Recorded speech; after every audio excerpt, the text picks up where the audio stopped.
Good afternoon. In fact, we can start the discussion. And as I repeating on a continuous basis, if you have any questions to clarify, please feel free to pass a message through the chat area so we can follow up on that basis. And in fact, we were continuing the presentation where we had already discussed in great detail about this term structure and the risk structure. And there we were talking about the term structure last week, and we discussed mainly about main theories that describes the different shapes of yield curves, and also to great extent explaining on what basis the explanation in terms of short-term versus long-term instruments being preferred. And you probably have covered most of these areas by now with some follow-up reading, I believe, after the last 2 weeks discussion. But still, I mean, you have enough materials available in terms of recent financial press. The documents available in the financial press being looked at, because there were a lot of documents we have noticed in the market that's been very much reference to the discussion that we are having in recent times.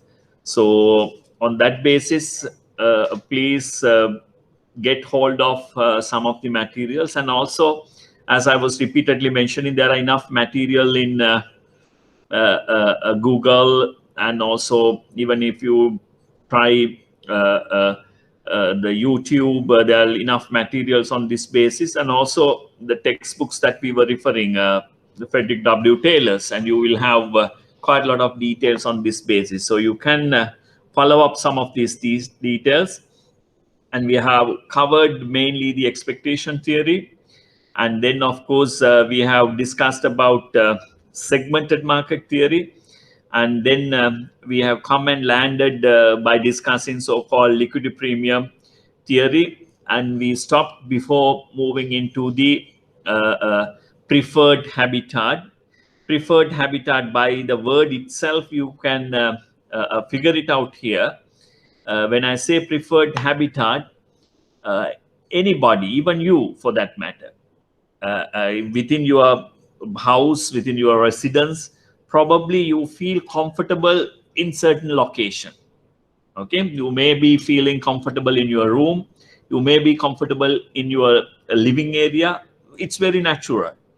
So similarly, if you look at the wild animals in the wild, I mean, not all the animals live in the same place, right? They are comfortable at different locations. Some are very comfortable closer to the water patches. Some are very comfortable in thick jungle areas. Some are very comfortable in areas where you have tall and kind of spread out trees.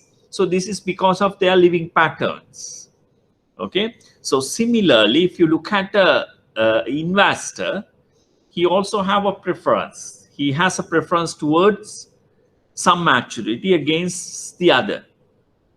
Okay, as we were repeatedly discussing, the short-term financial assets being preferred by some type of investors, money market funds, right? Long-term assets, long-term bonds being preferred by some type of investors, pension funds, insurance funds. Yes, they are very much comfortable with the long-term assets. So you can figure it out here. These investors have their preference towards some type of maturity over the other. Okay, but what is interesting in the preferred habitat theory is, okay, they are still willing to buy different maturities. That means they are willing to come out from their preferred habitat.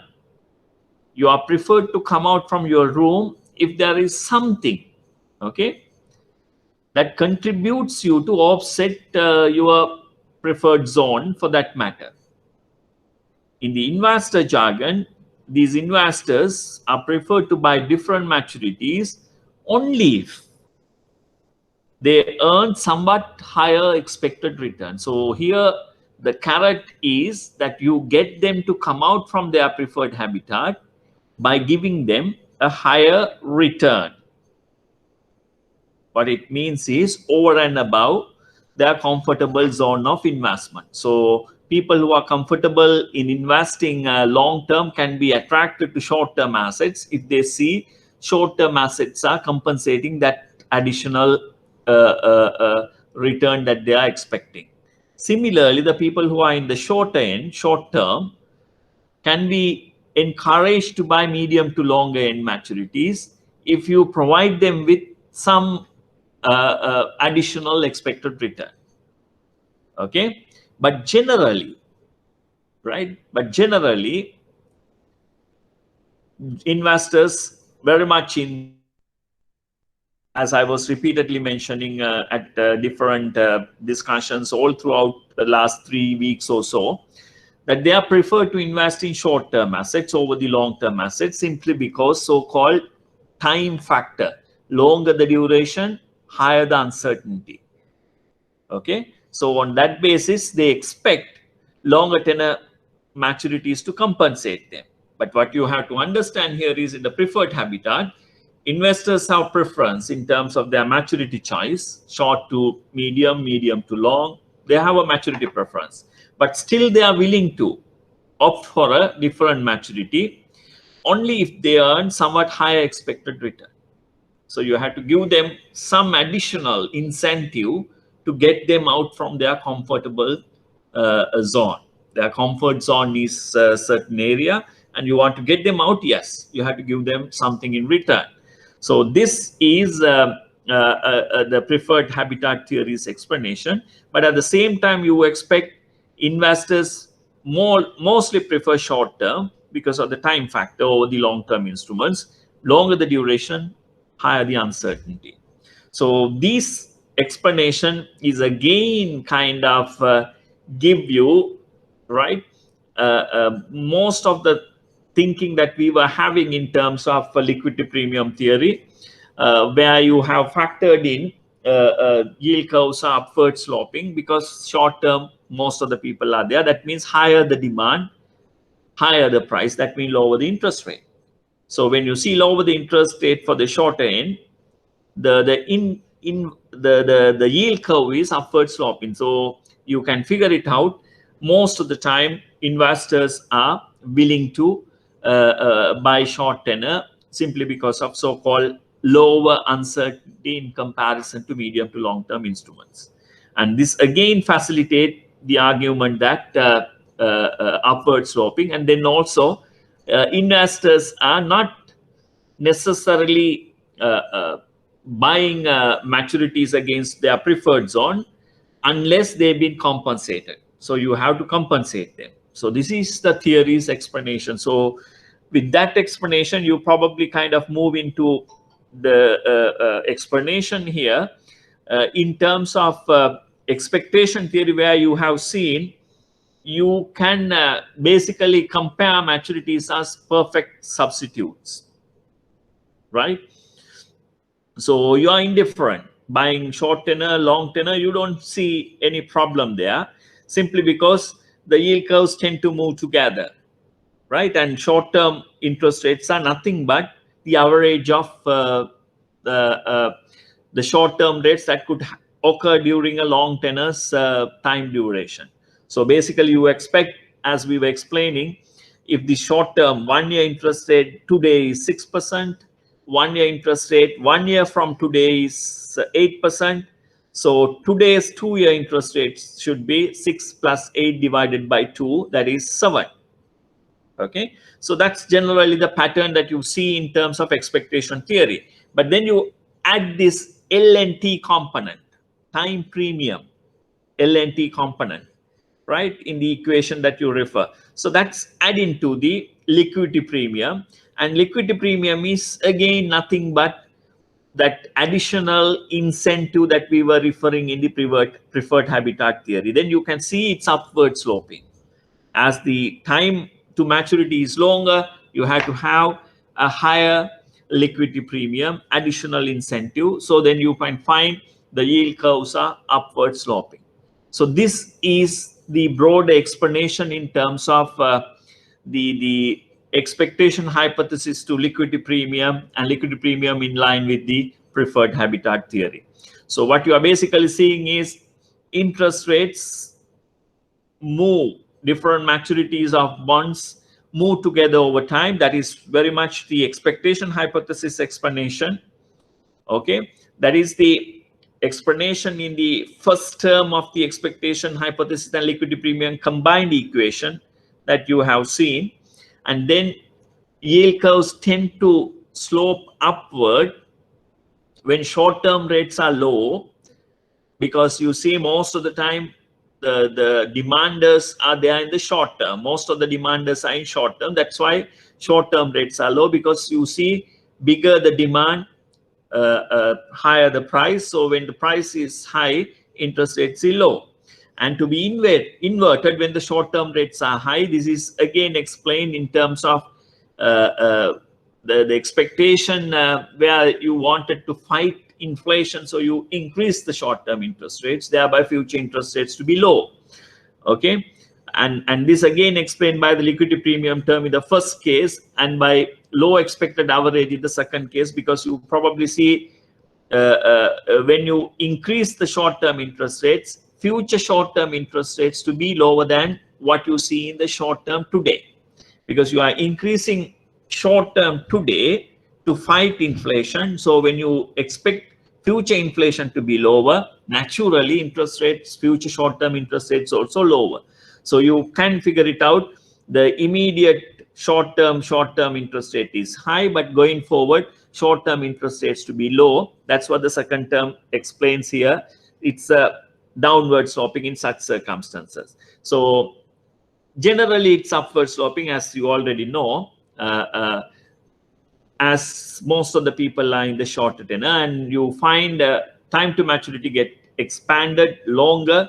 You have to give them an additional premium to get them attracted to invest in longer tenor maturities. So that's the explanation in terms of liquidity premium and preferred habitat.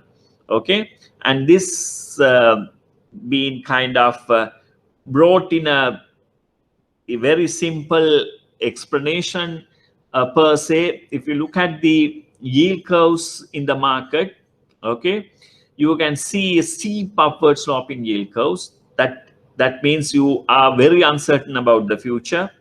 That's one possibility. And if not, you are very much concerned about higher expected inflation in the future, then you can see steep upward sloping yield curve. So most of the people then come to the short end, and you probably find very few investors in the long end of the market. So that is a steep upward sloping yield curve. Normal upward sloping yield curve, milled upward. So this is what you generally see in the market.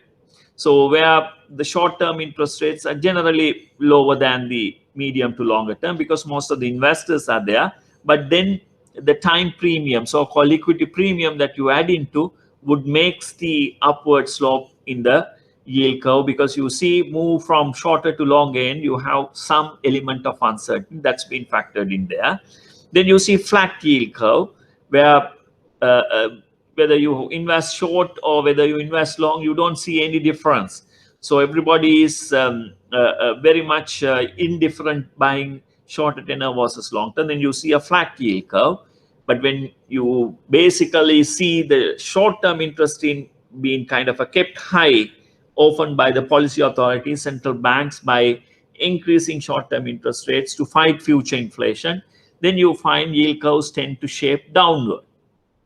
Okay, so these were the kind of patterns that you will come across generally in the markets, but B is the most common yield curve that you see. But other shapes could happen at different times based on market circumstances that you encounter, right? So then you see here at different times of US history, the interest rates, yield curves have behaved differently.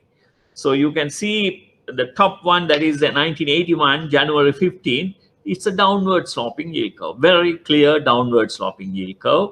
You can see here the US policy interest rates, short-term interest rates have been purposely kept high to fight inflation. I was mentioning oil price driven inflation during this period in US, right? So you find the short-term interest rates were high and the yield curve shaped downward sloping. That's in 81. But by 85, you can see, and you can see still 80 also, where prior to the short-term interest rates being purposely brought up, it was reasonably flat kind of a yield curve, not as flat as 2006, but it's marginally upward sloping. But 1985, you see, it's a general yield curve that you are seeing in financial markets. Okay, but then by 1997, you see the yield curve is again kind of getting flatter, and then by 2006, it's almost flat.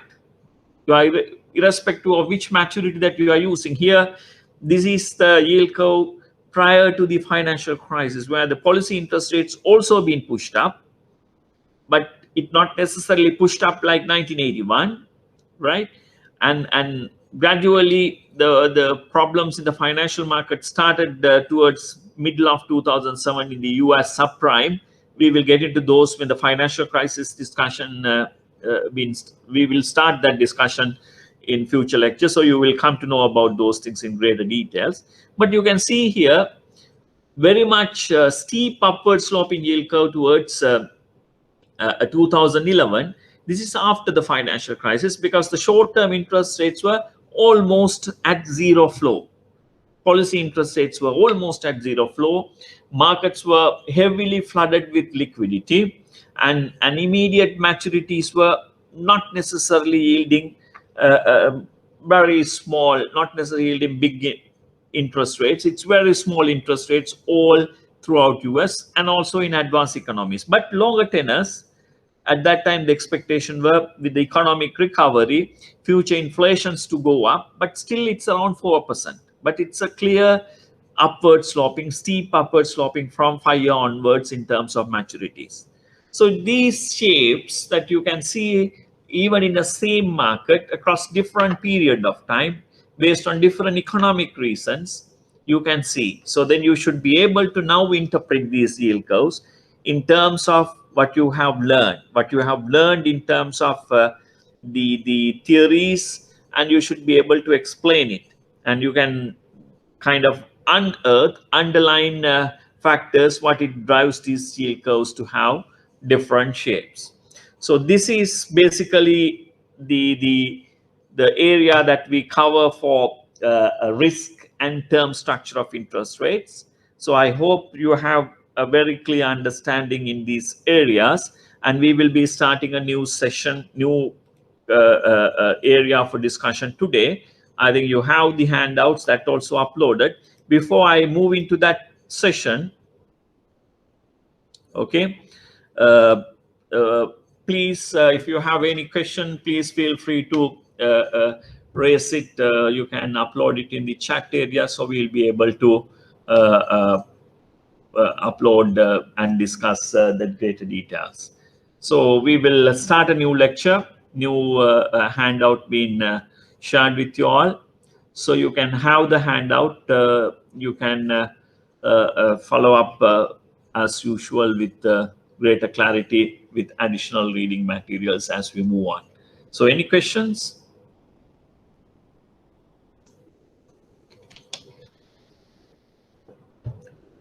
Right.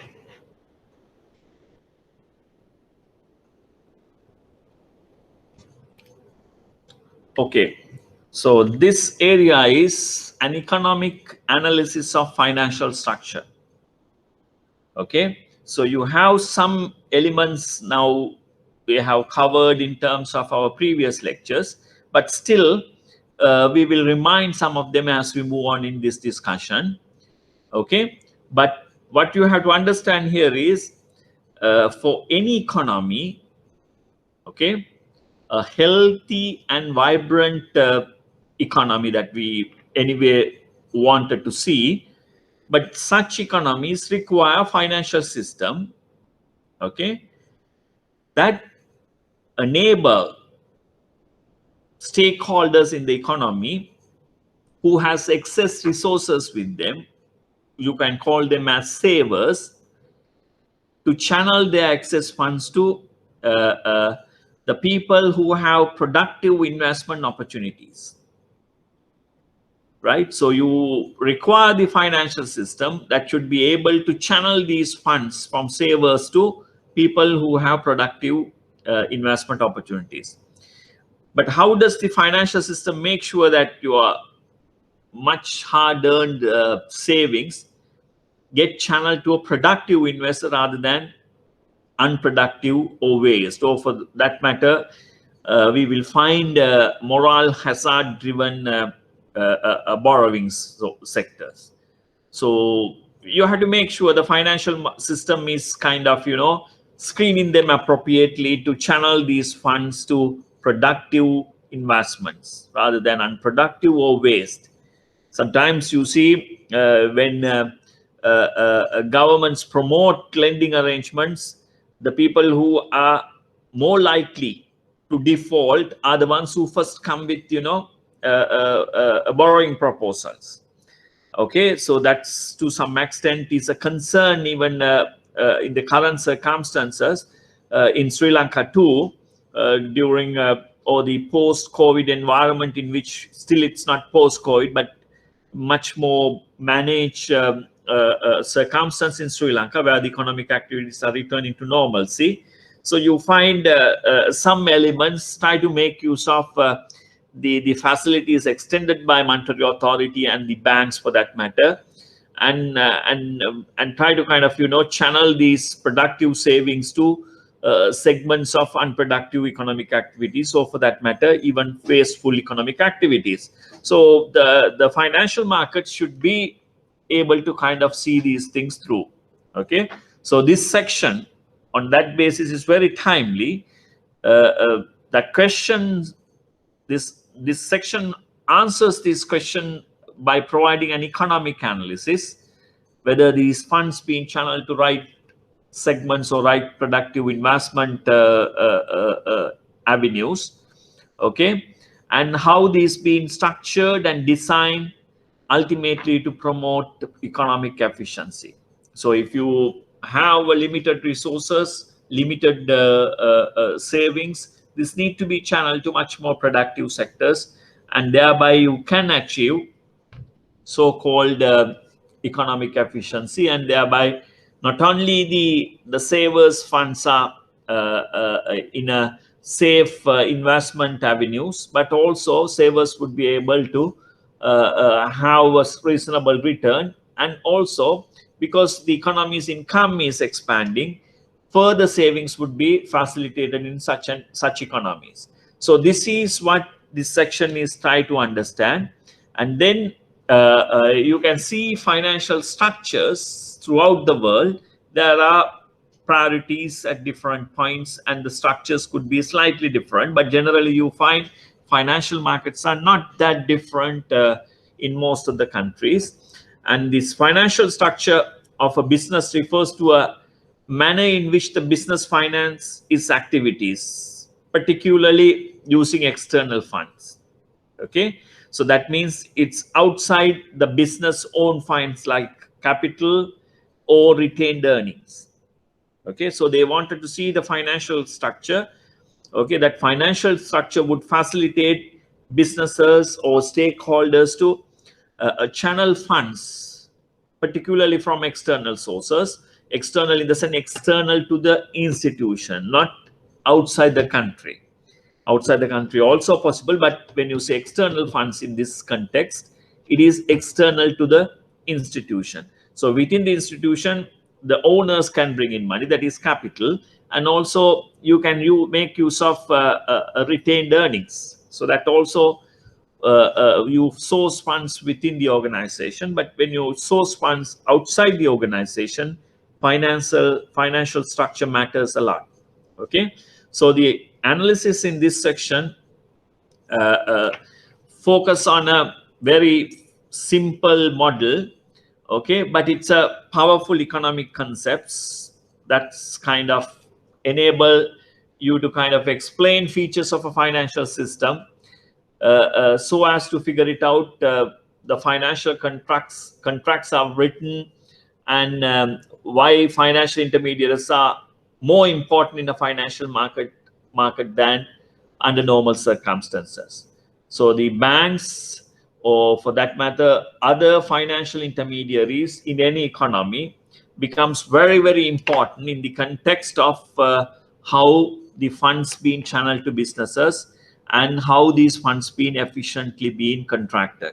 Okay, so the analysis in this section also demonstrate the important link between the financial system and the overall performance of the aggregate economy. You can go anywhere in the world, you can research, you can follow literature of anywhere in this world, where you will figure it out that the economic progression or the economic efficiency of all the countries with tremendous examples in recent times would suggest the efficiency of financial system. Okay, so the financial systems to some extent is complex in structure. Okay, it has many different institutions, banks, insurance companies, you name it, any type of financial intermediaries.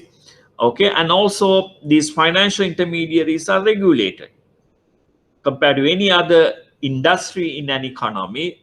You will say the financial industry is the one which has more regulation, and it's true, because most of the time these financial intermediaries work with the other people's money. So this need to be regulated appropriately, and also it should be regulated to the extent where resources being properly channeled to the economic activities, and also to reduce moral hazard, right? So there are many purposes for regulation, but it is very important. The complexity of financial structures, it itself coming from the different institution type exist, importance of the finances these institutions generate for the economic activities that's required, and also the related documentation, related systems, infrastructure, okay, price discovery process, and also the regulation. So this makes this institutional structure to be complex, but ultimately how efficiently the economy performs rests upon how resourceful, if not how efficient your financial system itself. So this makes the economies all throughout world who had substantive economic progression in recent times link their economic progression with their efficient financial systems in operation. Okay, so that's basically the intuition into this area of discussion.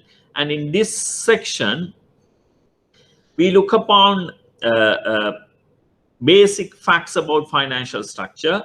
Okay, so you can figure it out from a bar chart here. I'll come to that point. Before that, you can figure it out here. This financial structure of US experience that we are discussing is for the period 1970 to 2000 like. But then, of course, the experiences of Germany, Canada, and Japan also been worked out. But recent times, these financial structures over the last 15 years or so has not changed much. Okay, so although the information that we are presenting for the 70 to 2000 period, but in recent years too, it has not changed much.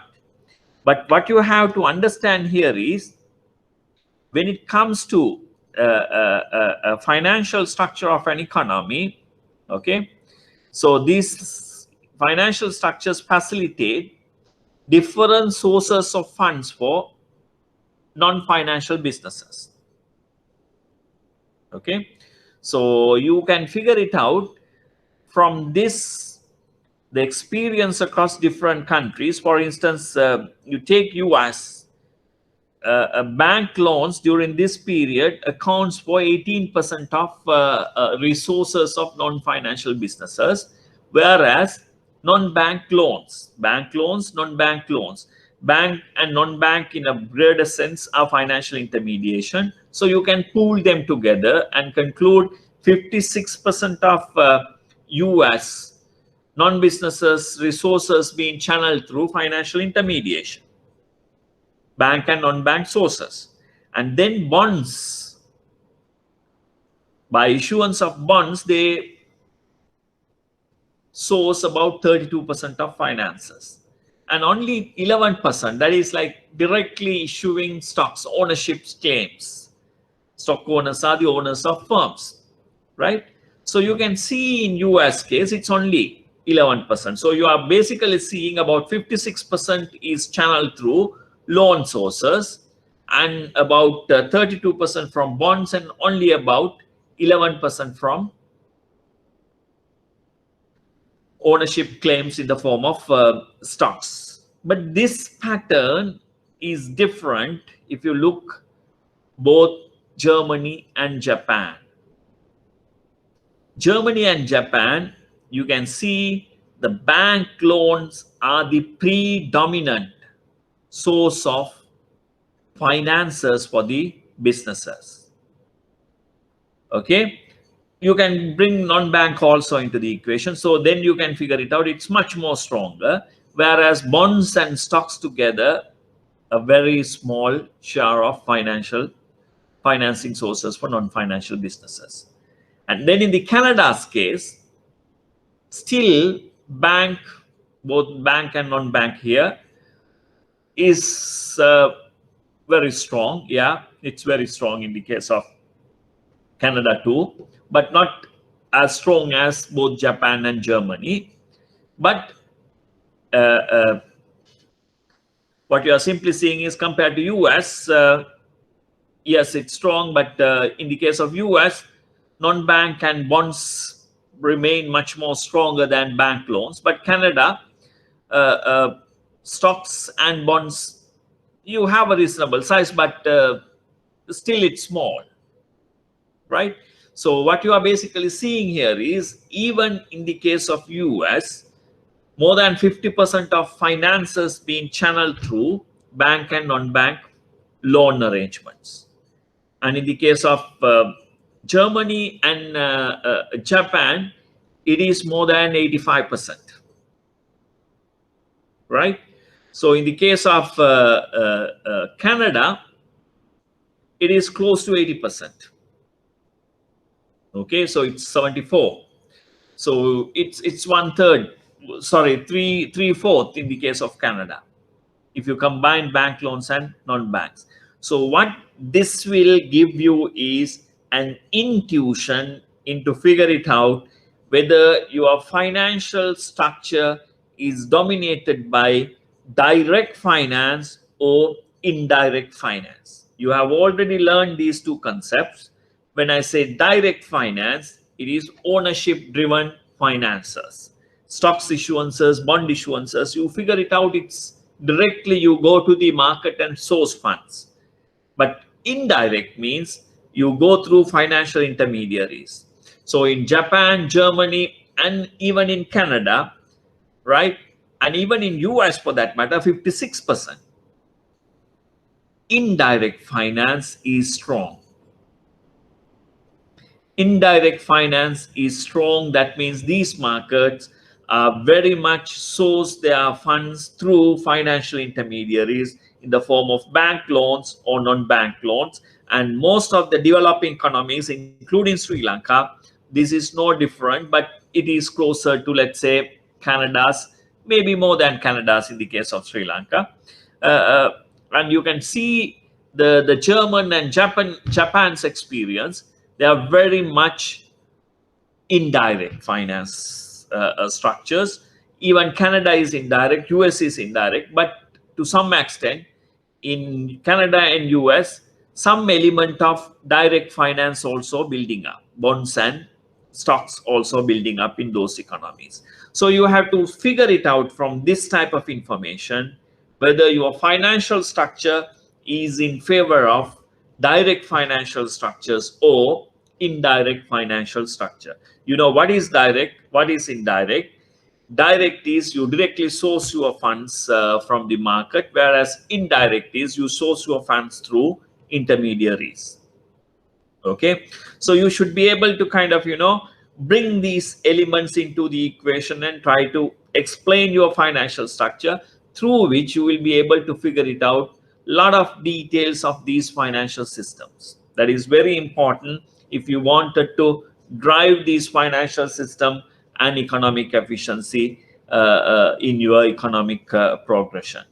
So we look at 8 basic facts in these financial structures, and through which we'll be able to come to a kind of understanding where how the financial structure needs to be presented to make better use for the economy. Right, so these 8 basic facts that we are looking at would enable you to kind of figure it out where your financial structure is tilted, whether it's a direct or indirect. So if it is direct, if it is indirect, how best you should be accessing, how best you should be facilitating, how the decision making needs to be aligned, all kind of information that's required ultimately to bring forth economic efficiency. So we can move on with these 8 facts. Before that, I would like to see whether you have any questions, so we'll be able to clarify those stuff. As always, please feel free. If you have anything to be clarified, you will be able to send it through the chat, so we'll be able to kind of follow up on that basis.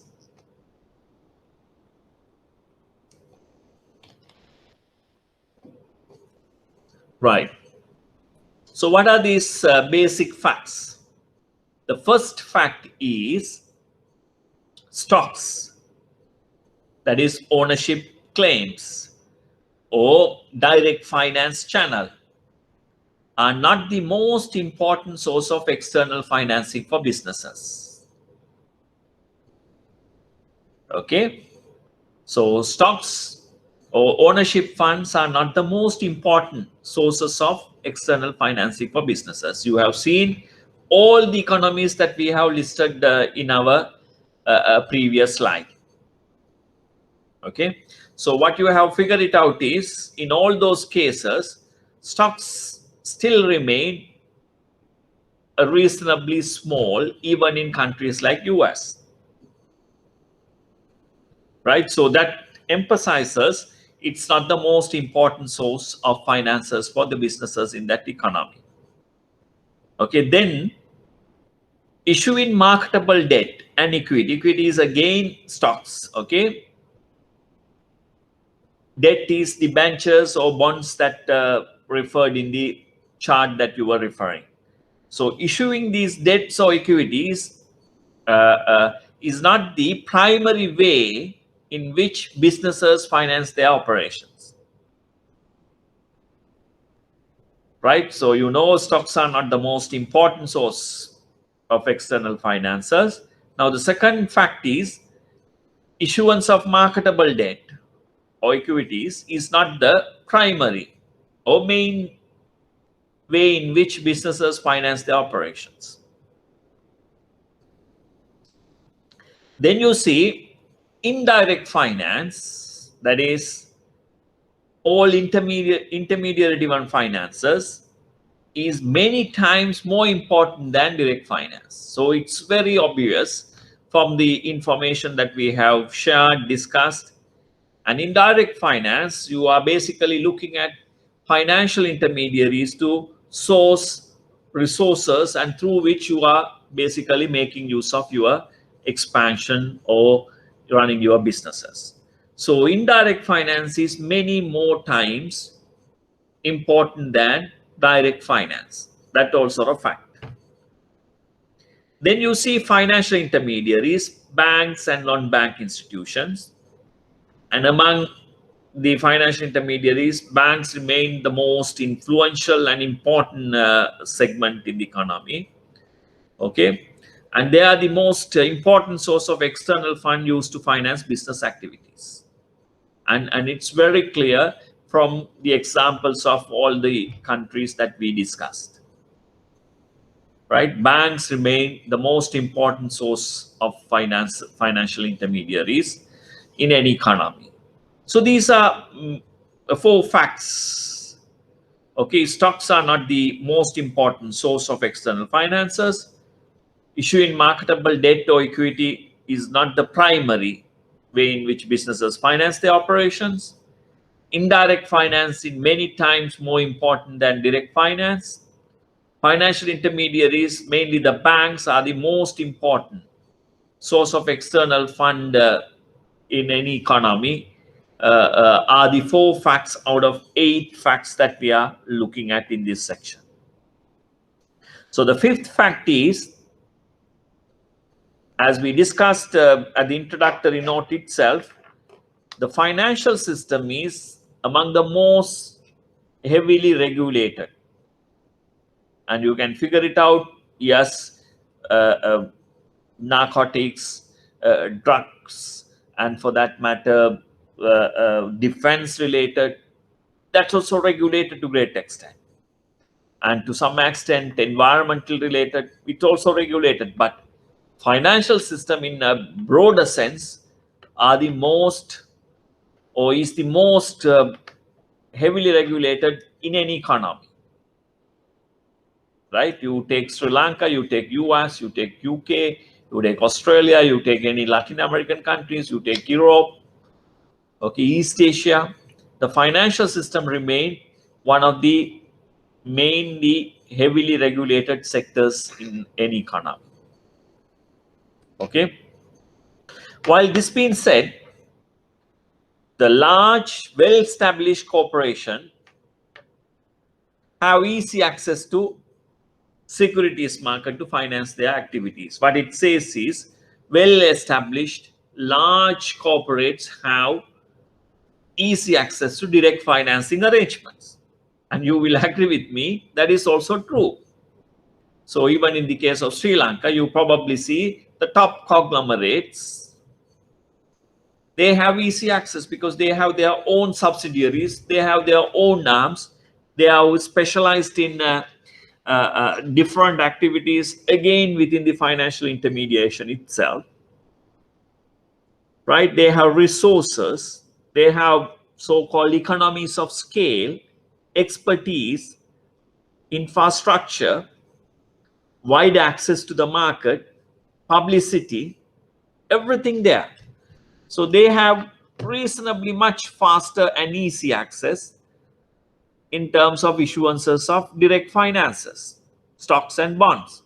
Whereas small-time organization, startups would not have that facility. And even if they try to access the markets through direct finances, they probably incur much more additional cost than an established organization. So it is fair to say large, well-established corporations have easy access to securities market to finance their activities. Okay, so then collateral, underlying security that's been kept as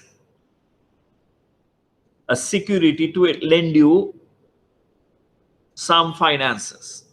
So collateral is a prevalent feature of debt contracts, not only for households, but also for businesses.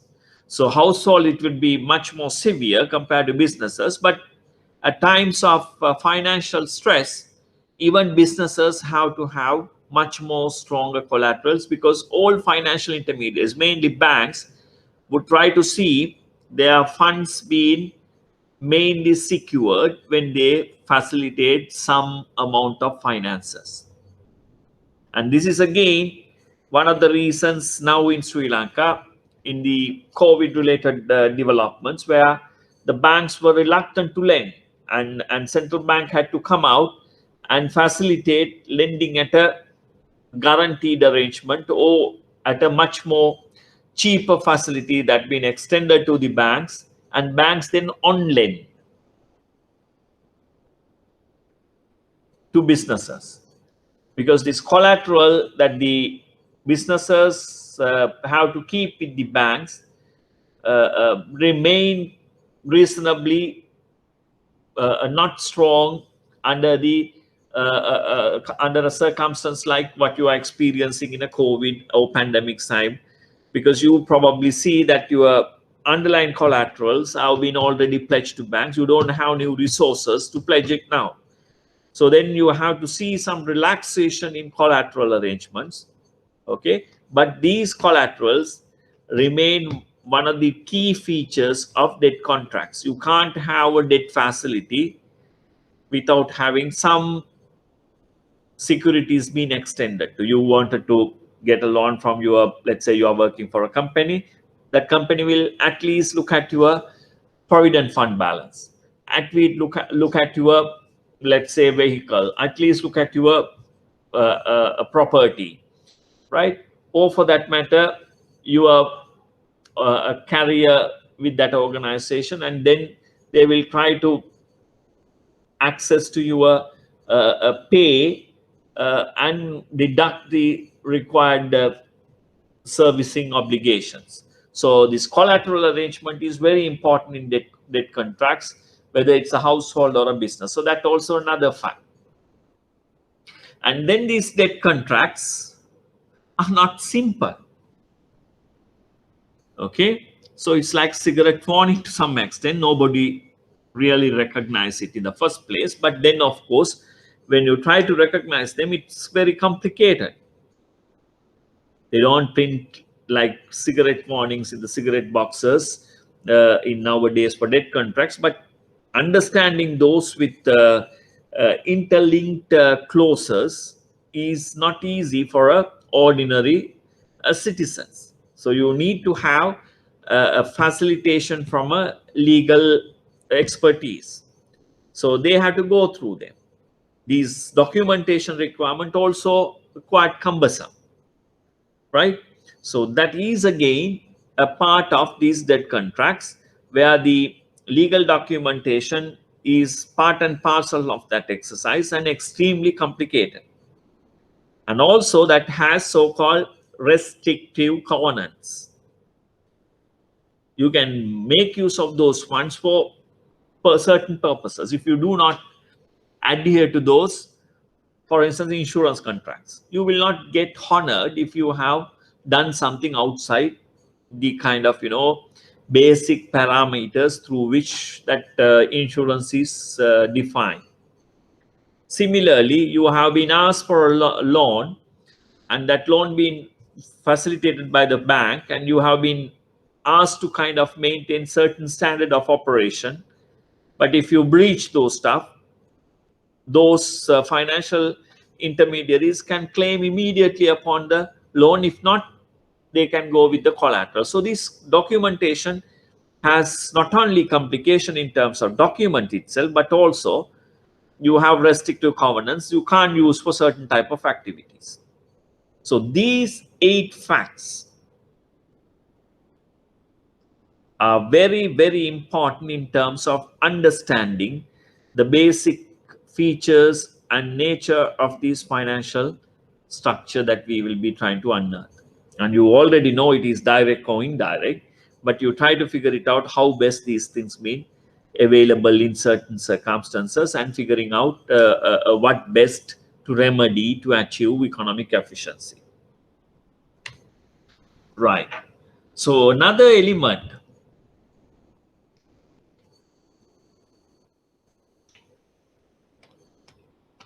in the financial intermediation, that means indirect finance, is the transaction costs. And some of these terms also very important for you, not only for understanding but also for exam purposes. Some of these been asked in previous exams, so understanding them also is very important. So financial intermediation is indirect finance, you know that. So one of the main element in financial intermediation is that facilitate reduction of transaction costs, right? So you yourself try to promote your business by facilitating direct issuance of a security, the hassle that you had to go through, the cost that you had to incur, the time you had to invest, and even after investing time, if you don't have expertise to have the contracts being designed and facilitated, you will not be able to go through. And also the market would not be able to facilitate investments, because you had to go through some amount of infrastructure that's already built for this type of transactions. But financial intermediaries, the banks and non-banks, have already built the expertise within their organizations.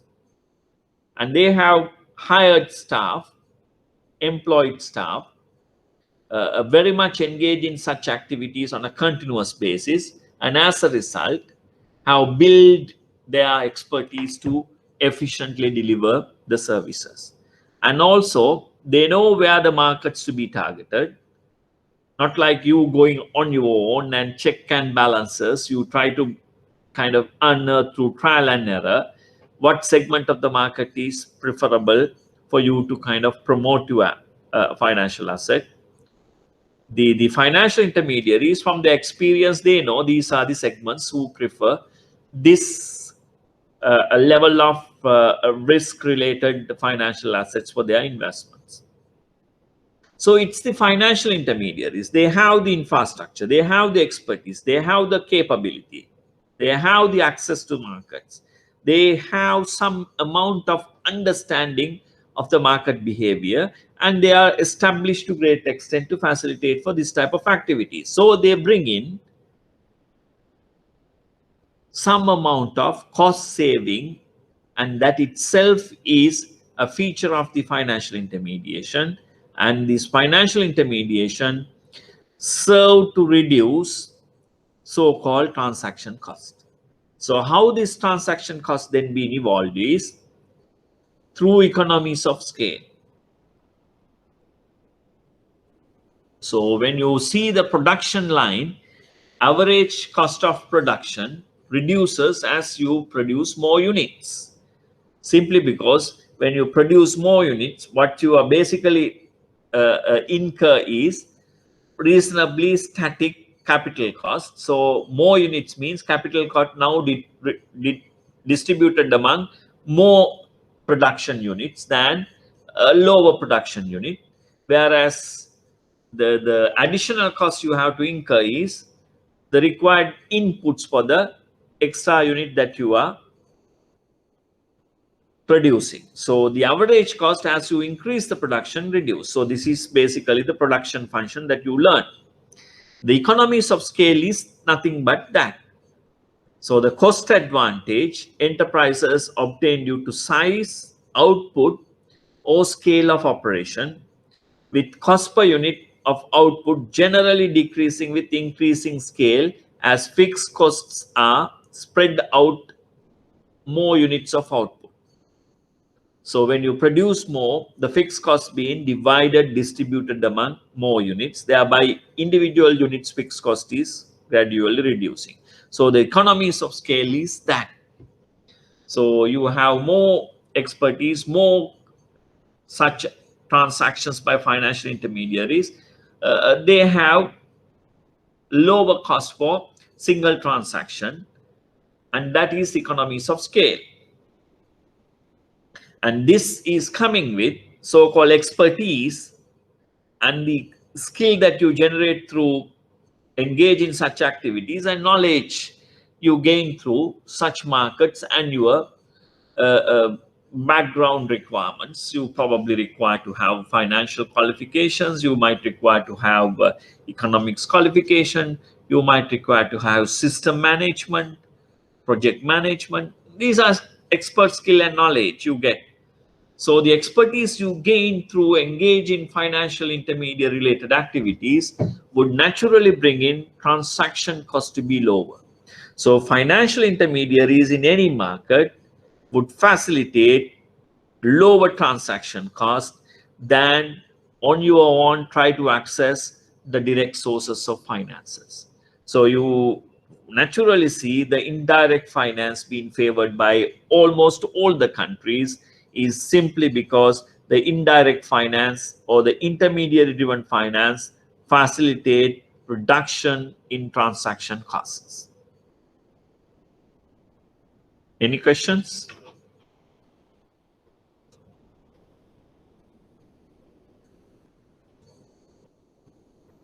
Right. So moving on. So this is what I was explaining to tell you in terms of economies of scale and average cost. Right. So you expand output from Q to Q2, you can figure it out. Your cost is reducing from C to C1, right?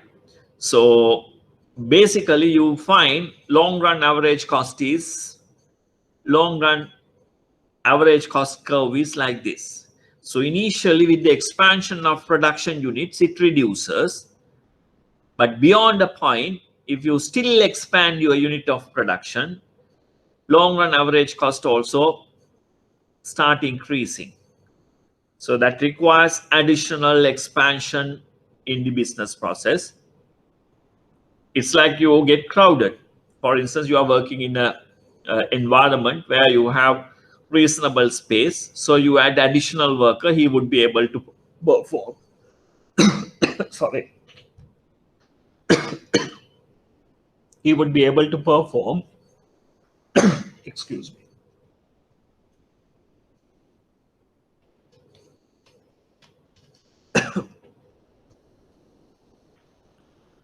He would be able to perform without crowding out the existing resources.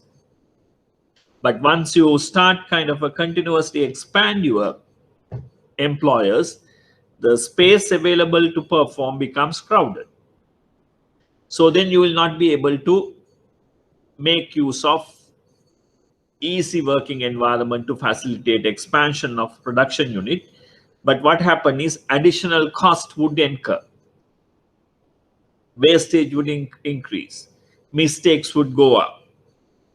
Distractions, disturbances would go up. So this is why the long run average cost curve take the shape. But for economies of scale, what you have to see is you are operating within those capacities where you find increasing outputs contributes to reducing average cost.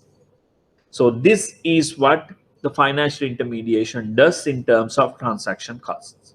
So the transaction costs greatly reduce as these financial intermediaries have expertise and they establish these expertise to do that particular job, and repeatedly doing that, they find out much more efficient ways of handling and also much more resourceful ways of contributing to the economy's efficiency through reduction in transaction cost.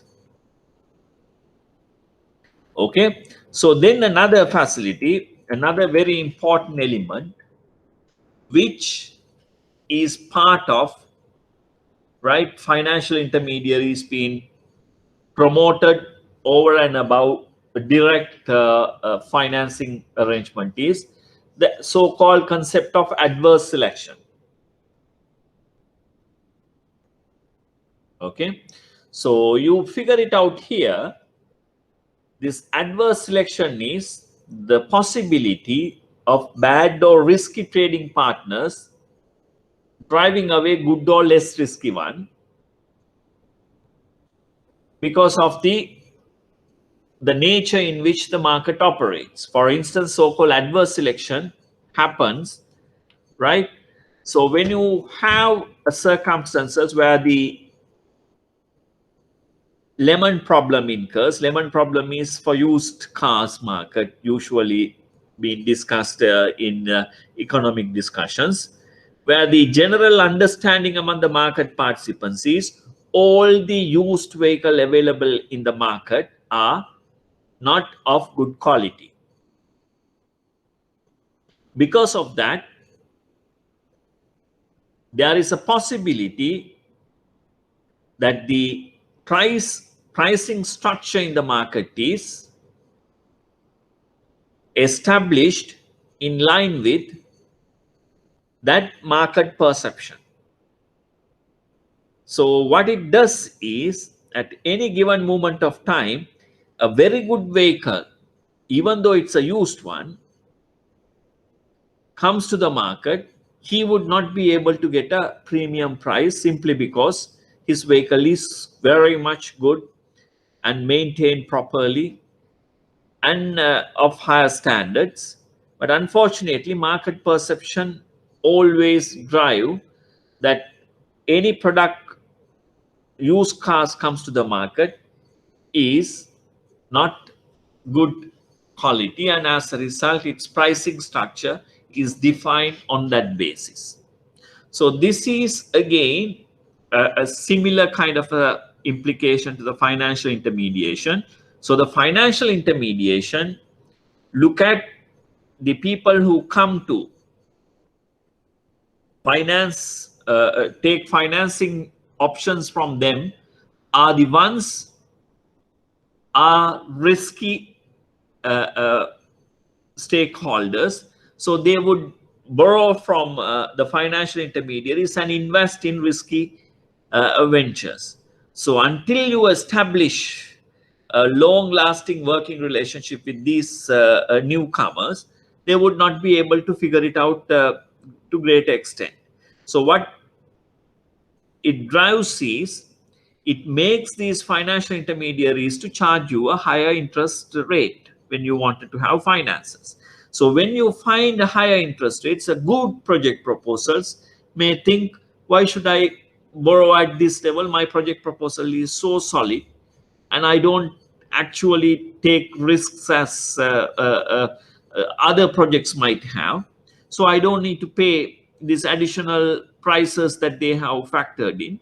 So that get kind of, they get not motivated to get these finance from the financial intermediary. So this adverse selection problem often happens in financial intermediation, and it often happens before the transaction, before you enter into a transaction.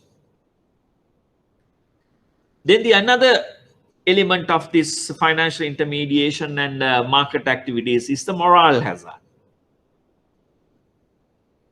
Okay, so this moral hazard happens after the transaction. Adverse selection before the transaction, moral hazard after the transaction. So because you have now the facility, or for that matter take insurance, you are not necessarily mindful of the risks, because your vehicle is insured. So anything happens to that, you have a fallback, so you can get on the insurer to pay for that damage. So you are less concerned with the protection of the asset that you have because of the moral hazard nature. Okay, so this is very similar. I mean, if you have medical insurance, you'll probably be less guarded against exposing yourself for even for a little kind of a sickness. But nowadays, of course, people are a little mindful because of the COVID. But in general circumstances, it's not the case. And you probably see towards end of a financial year, lot of appointment for dental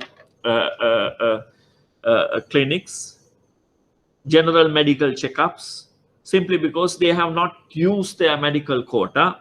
They wanted to make use of the balances before the lapse of that financial year, because that you will not have a carry forward opportunity. So it's a moral hazard behavior. Banks also does this. When they know the central bank is there to bail them out, so they don't look at the required risk averse, if not proper evaluation of proposals, loan proposals and things like that.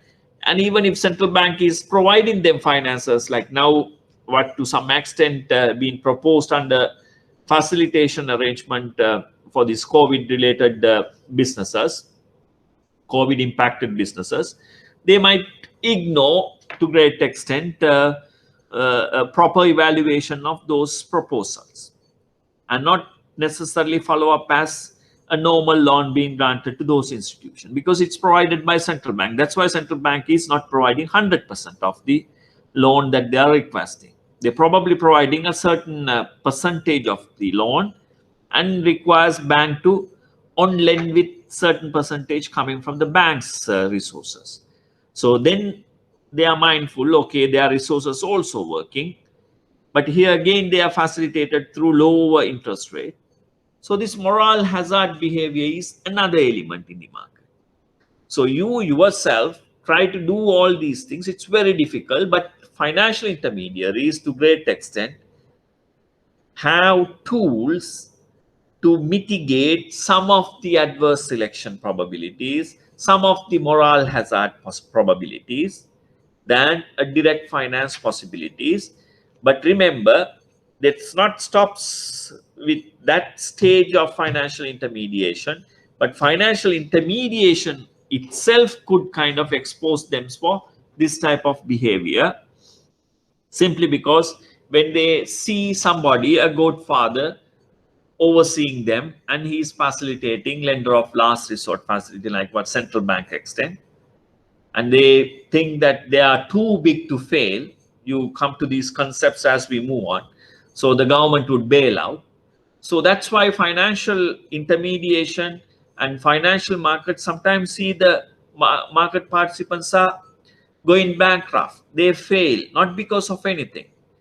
But if you try to give them the assurance that they will be protected under any circumstances, they become complacent and they don't take proper measures, and they even misuse the resources. So ultimately, you have to make them feel and corrected themselves by their own means of operations. So that's why the regulation is there, and regulations tries to bring in that discipline, but failing which you have to leave those agencies to feel the pain. But unfortunately, sometimes it's not difficult when the economic circumstances are not right. But what you have to simply see is, so why indirect finance is so popular and so important than direct finance, so-called transaction cost, and then the probability that adverse selection moral hazards can be addressed through intermediaries, financial intermediation, or indirect finance for that matter, than you yourself trying to figure them out, and you will not have expertise and you will not have resources to do that in a direct finance circumstances. And another element is agency theory. Okay, so you see here so-called principal agent problem. We will come to that also. So these are concepts that you are learning now. It's very important because these things would be repeated many times all throughout in our future lessons also.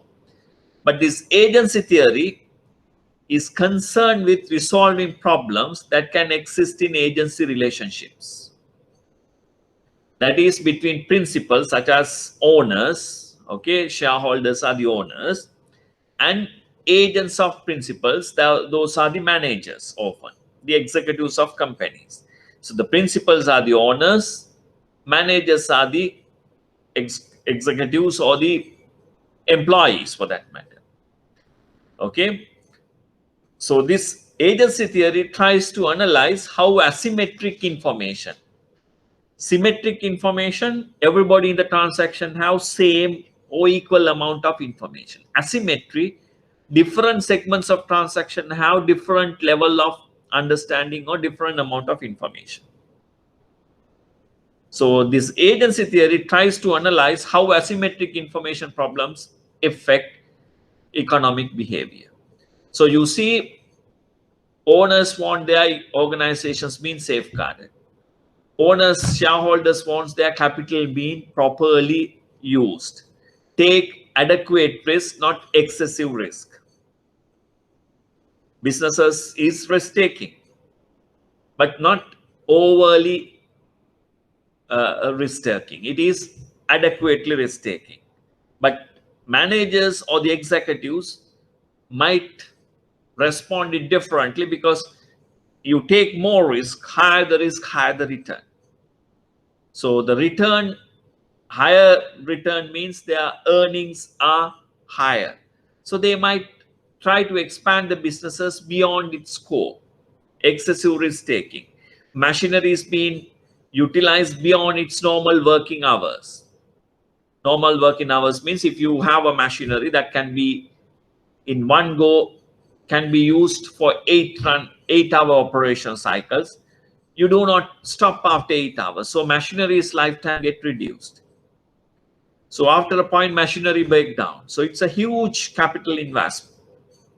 So the principals are mindful of those, but agents of the principals, so-called executives, would not be mindful of those, although they are aware, because their return is linked with their performance.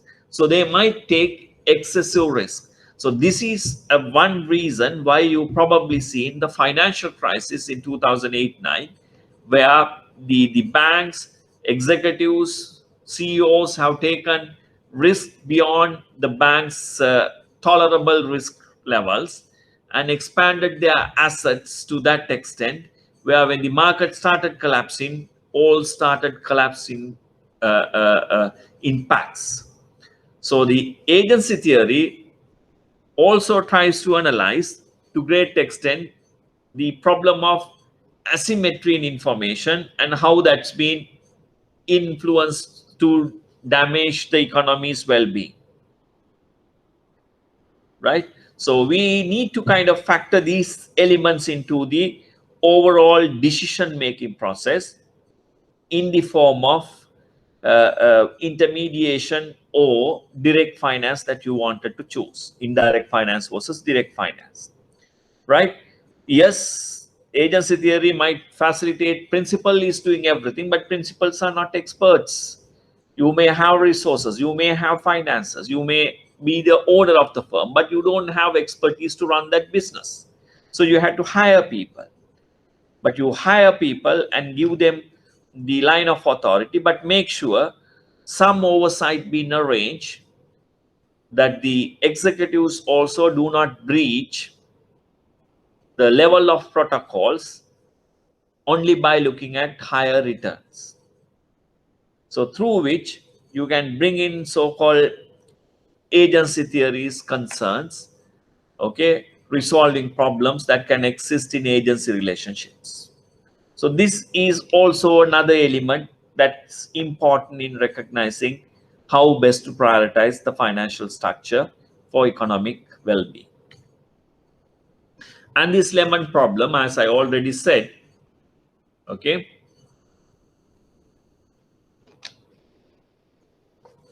relates often with used cars, because lemon are concerned and to some extent inferior in Western parlance.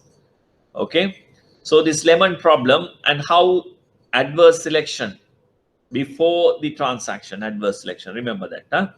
So when you see a transaction happens before, adverse selection happens before the transaction, okay, so how that influence the financial structure.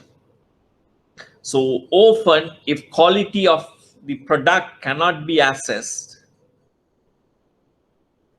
okay, like used cars, yes, you can assess the quality to some extent through various type of scrutiny. Even you can get expert review and report, like agents vehicle, there are different vehicle models, so you probably request these agents. For instance, if you see Peugeot, you see Carmart, you see Demo for Mercedes Benz, Toyota for Toyota Lanka. These are agents in Sri Lanka, so these guys could be help here to assess the quality. Yes, they would give a general report, but more specifics would be only known to the user.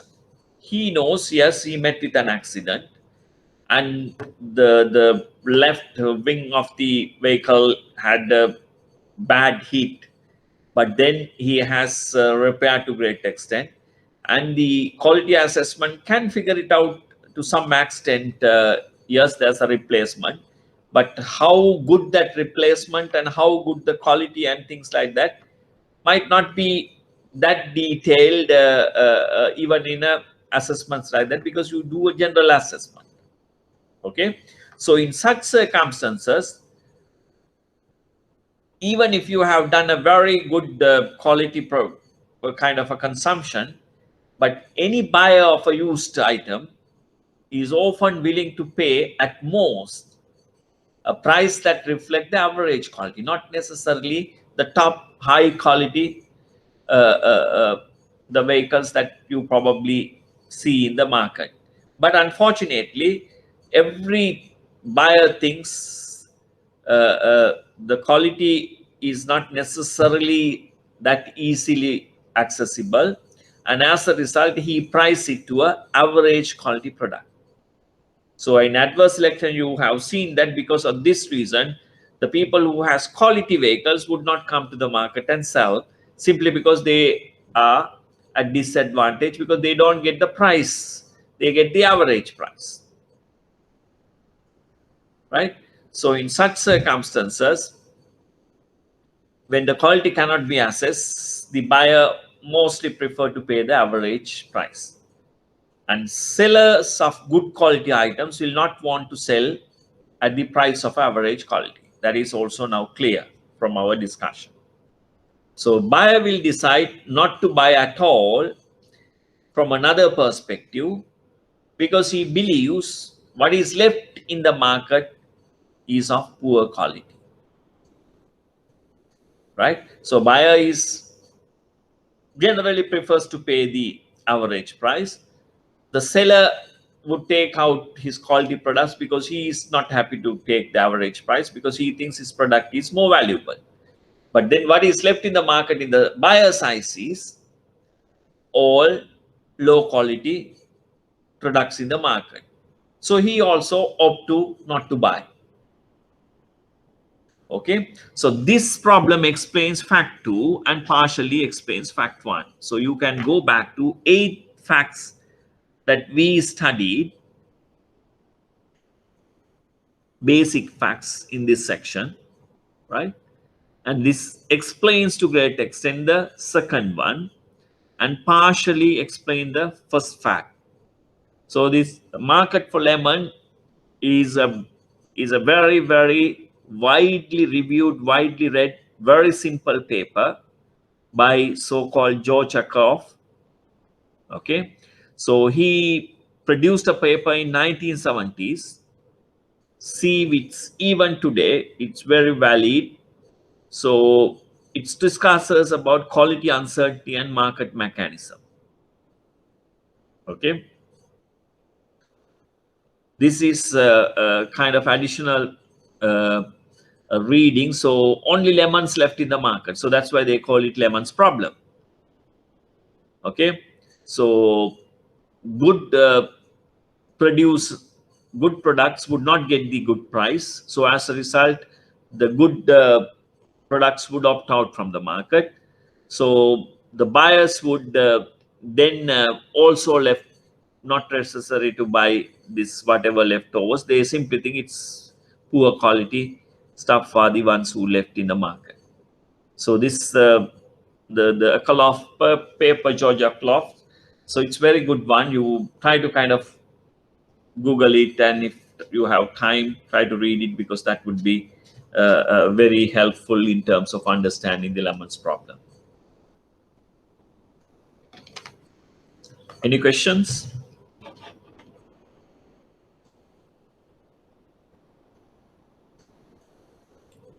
Right. So moving on. So what are the tools that the financial intermediaries or the financial markets produce to help solve so-called adverse selection? You know what is adverse selection is? Okay.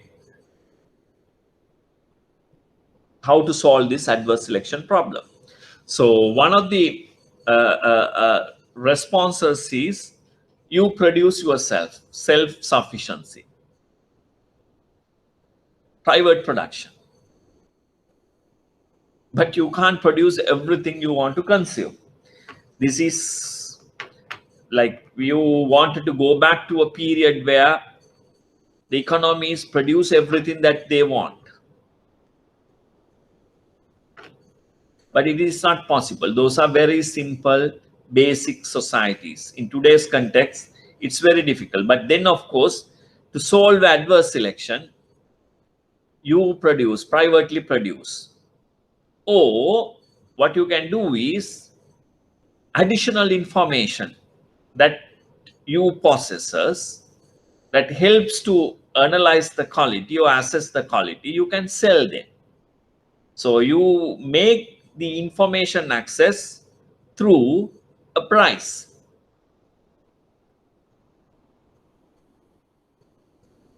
Private production and sale of information. This is very important. Now you can see there are many research firms. They are there to help you in figuring out the possibilities of non-availability of information. They address the problems of asymmetry by bringing in more information for your consumption. Or sometimes they are there to help you in detailing out these information in terms of technical exploitation, technical understanding of resources, and through which you can enable you to get some access, although you are not an expert or you don't have that information. Now you are possessing some amount of information, but you have to pay for it. Okay, so this would solve to some extent adverse selection, but not fully. And you know this problem, free rider problem. Sometimes we also say in Sinhala, Anunge Paning Elia Balimo or something, right? So even at exams, there are free riders, right? So they do not study, they do not waste their energy. They think it's very smart, and they try to copy on the exam day.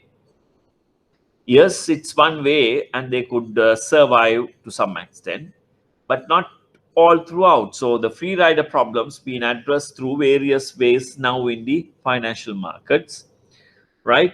So financial markets would try to kind of figure it out. By chance, yes, sometimes you might get assets that could have very good return, or you might be able to price your assets accordingly. But unfortunately, through private production and sale of information, if anybody wants to access, yes, they make it a general product, so then everyone has access. So there is no additional benefit you knowing that and the other is not knowing that, because everyone has that information and publicly available. So that is not no longer a question that would bring in additional points for you, right? So this type of arrangements being now produced in financial markets to solve adverse selection problems. Then you see another element is so-called government regulation to increase information.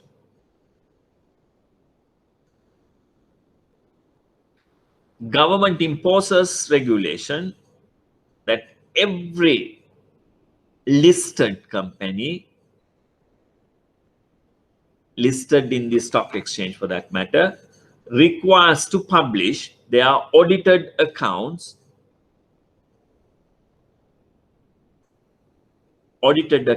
within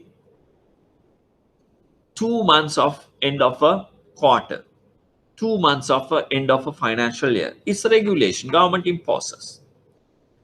So every organization who are listed has to abide by such regulation, through which the general public is having information about that organization.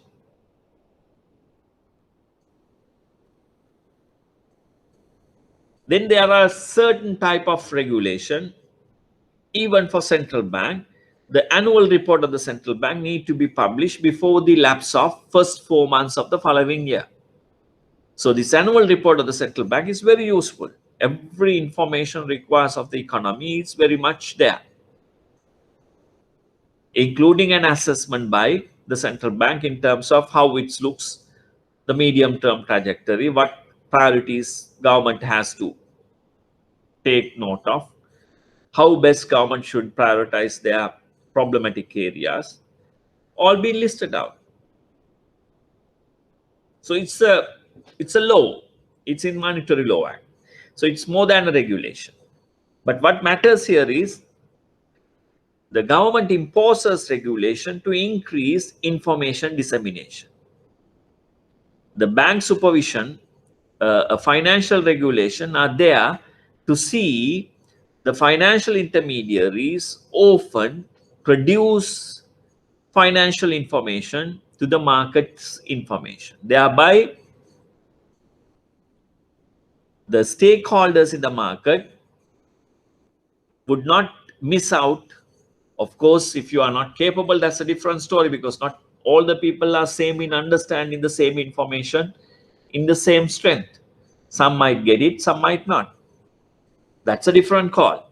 But what matters here is when you see this information requirement to be generally published, that needs to be published. Then additional benefit of that information generated by a single participant can be addressed. So then the people who wanted to figure it out, the information before getting into a transaction is available with them. At least the minimum information standards required. Minimum, not all the information, but at least some information that everybody needs to access, that's available. So governments all around the world imposes these regulations to information dissemination, and through which the information asymmetry can be reduced to great extent. This not always work, but to some extent, yes, and explain the so-called fact number 5 that we looked at, basic 8 facts in our discussion.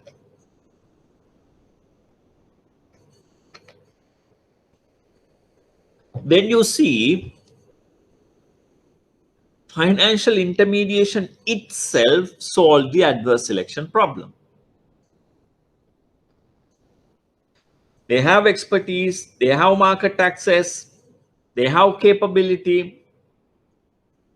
There are many ways through which financial intermediation helps to solve adverse selection. You try to solve yourself, you would not be. Very difficult. But financial intermediation, yes. So which explains facts 3, 4, and 6. Then another way through which adverse selection can be addressed is collateral and net worth. Net worth is the wealth.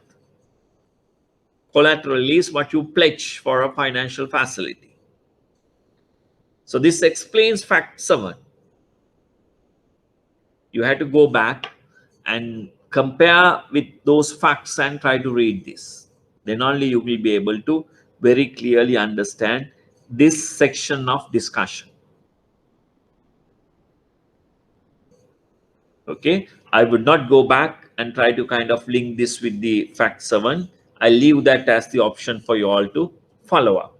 But what matters is, you know what is adverse selection, but through collateral, to great extent, if you select the bad apple, what's the mistake of selecting the wrong one is he would not honor his obligation and would not honor the loan that the financial intermediary has extended. He will run away. But if you have collateral, you have a fallback. So that's why collateral is important. That's why all the time banks are try to access, and they try to access the best quality collateral. And also they try to keep collateral bigger in value than the actual financial facility they extend. And the next element is net worth. Net worth is wealth. So you are a high net worth investor who has a lot of resources.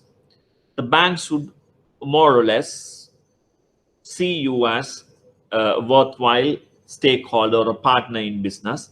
So they will extend facilities, and your facility would come in much more comfortable and competitive rates than a general stakeholder would get access to facilities. That's why you probably see central banks, when they publish interest rates, they publish prime lending rate. Prime customers from financial intermediaries get prime lending rate. That rate is lower than the other customers who get other lending facilities. So you see this element that's come with the net worth. Okay, so other element is the collateral. You discussed this. So these things try to explain the facts and also try to solve the adverse selection problem in the financial markets. So these financial markets are flooded with adverse selection, moral hazard, agency problems, right? But through the elements that we discussed, to great extent, you can address these adverse selection problems, and also it explains some of the facts that we discuss in this discussion. Then you see moral hazard.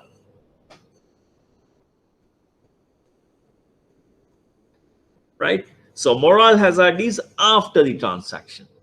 That it in fact affect the choice between debt and equity. Equity is ownership. Debt is you borrow from third parties.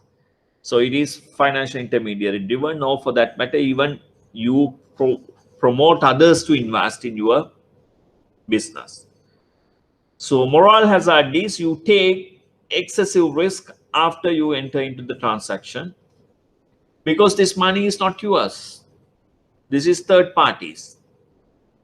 If it works, yes, I will have a more return. I will have a more gain. If it do not work, I can leave them because it's not my money. It is the financial intermediaries, or for that matter, third parties in debt contracts. So this moral hazard can be a choice for you to finance through your own capital, or for that matter, third party funds. So then you come across so-called principal agent problem. Principal is the owner or the stockholder. Agent is manager. So principal often would not necessarily have detailed information about transactions, where the agent or the manager, he has more information. He directly engage with the customer, right? So principal would generally sets the broader guidelines and keep himself kind of, away from getting into more granular level information of a transaction.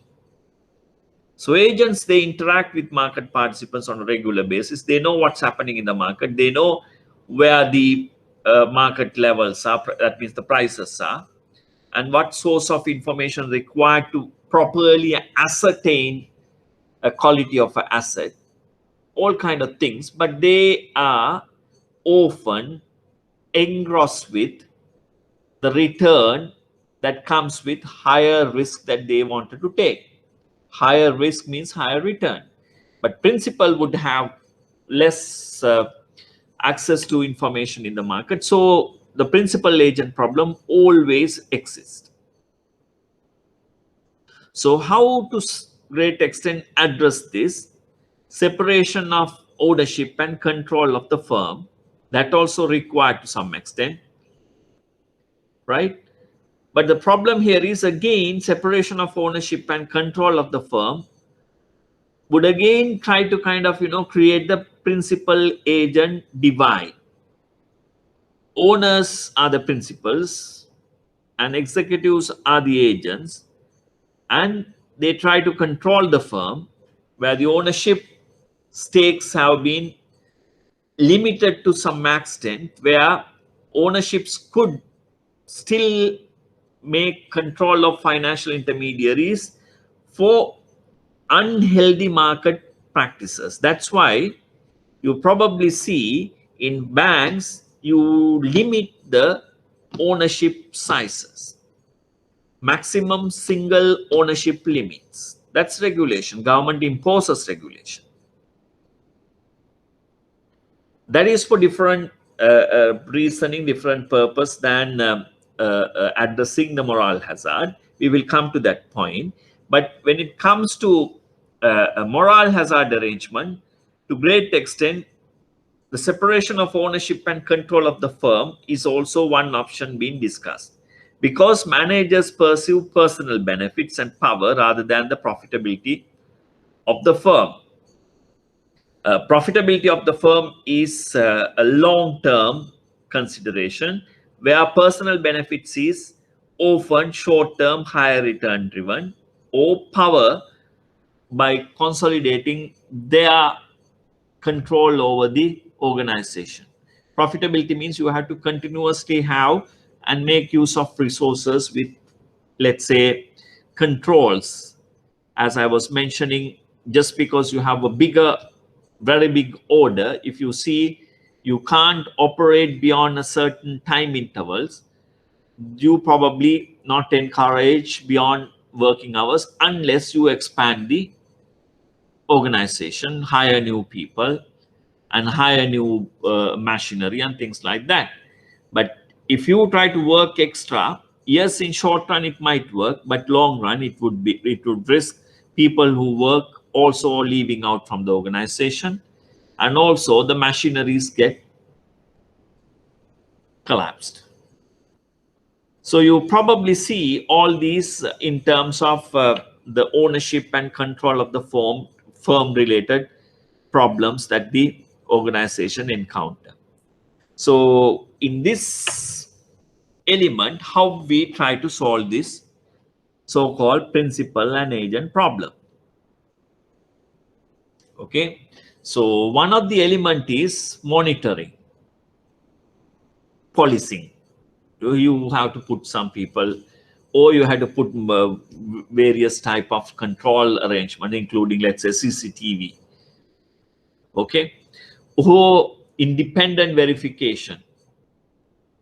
So this is costly.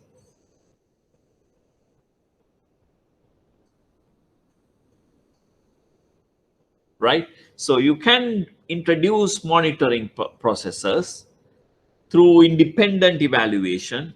That's why, to some extent, you probably find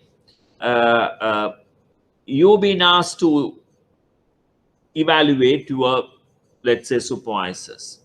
Supervisors been asked to evaluate your work. At the same time, in certain type of organizations, even I believe IBSL, they probably will ask you to evaluate the lecturers, right? Lecturers would ask to evaluate your performance at the exams. But at the same time, there are independent verification.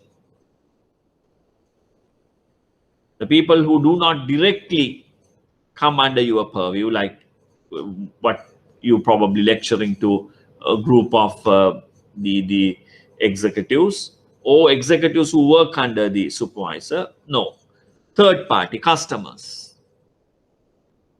So they would have an independent verification. Similarly, the banks, financial intermediaries, and other market elements have various type of independent verifications, and the monitoring systems through the performance and other results generating processes, right?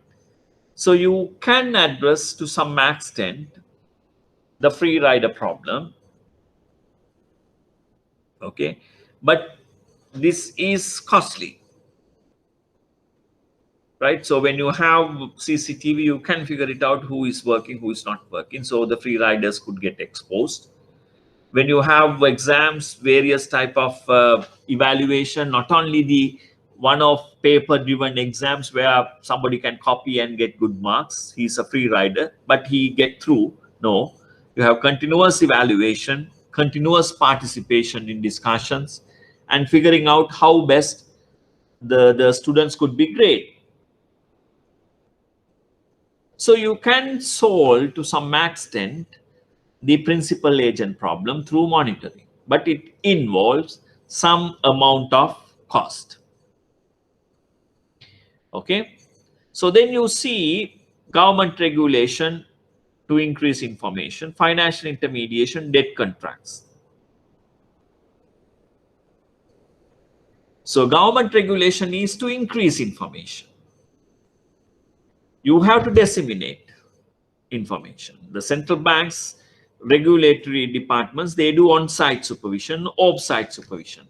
On-site, they physically verify the documents and visit periodically to financial intermediaries to fact-finding and imposing whether they have done any breach on regulation and things like that. And on regular basis, off-site, they have to report various type of reports. They call at different intervals different type of information. This is important, and this being collated and published to the market. So that increases information. Then, of course, as I was mentioning, stock exchanges have listing requirements. They have to produce periodically the minimum standards of information dissemination, the audited accounts, changes to the management, changes to the new product and new projects ideas, any major information that could have financial benefits to the organization needs to be publicized, not keeping insider information only for few handful of people to get benefit. No. So all these are regulation that to increase information. And then financial intermediation itself. And debt contracts, you see collaterals, legal verification, right? There are a lot of processes continue here. So I will try to stop here because this point is important for us to start in our next discussion. I would like to see if you have any questions before we can close the discussion for today.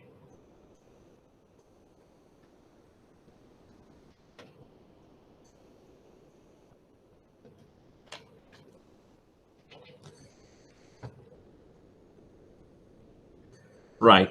So if you don't have any questions, please feel free. I mean, even if you find some details, some discussions related to this, if you can figure it out and share that information before starting the next class through the chat or whatever, I can read it and then explain it if there's any further questions that you have. But go through the materials, try to figure it out, Joe Jackaloff paper, and try to read it. And try to see some of these being discussed in newspapers and things being followed.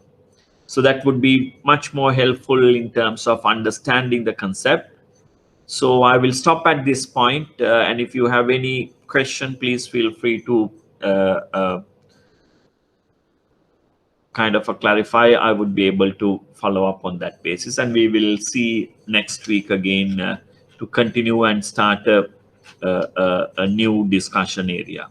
Thank you.